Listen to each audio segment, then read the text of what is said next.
Cricket हा सांघिक खेळ आहे याचा प्रत्यय पुन्हा एकदा आशिया चषक स्पर्धेत आला. दुबईच्या शेख झायेद स्टेडियमवर खेळल्या गेलेल्या सामन्यात श्रीलंकेच्या नुवान थुशारा आणि कुशल परेरा यांनी केलेल्या अप्रतिम कामगिरीमुळे अफगाणिस्तानचा संघ अडचणीत सापडला. या सामन्यात नाणेफेक जिंकून प्रथम फलंदाजी करण्याचा निर्णय अफगाणिस्तानाचा कर्णधार राशिद खान याने घेतला, पण त्याचा हा निर्णय बेबी मलिंगा म्हणून ओळखल्या जाणाऱ्या नुवान थुशाराने चुकीचा ठरवला. लसिथ मलिंगाच्या खास शैलीत गोलंदाजी करणाऱ्या थुशाराने पॉवर प्ले मध्येच अफगाणिस्तानच्या 3 फलंदाजांना पॅव्हेलियनचा रस्ता दाखवला. सलामीवीर रेहमनुल्लाह गुरबाजला झेलबाद केल्यानंतर त्याने करीम जन्नत आणि सेदिकुल्ला अटल यांना क्लीन बोल्ड केले. विशेषतः सेदिकुल्ला अटलला दिलेला चेंडू इतका अप्रतिम होता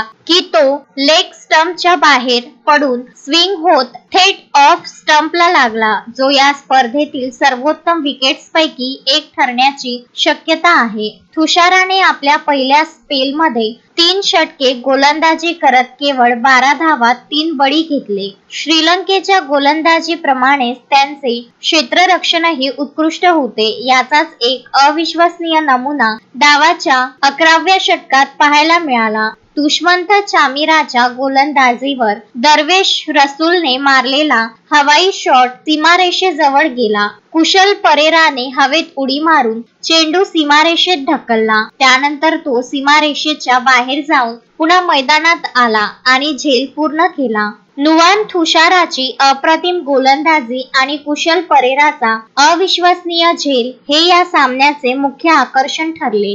यामुळे श्रीलंकेच्या संघाने आपली ताकद दाखवून दिली.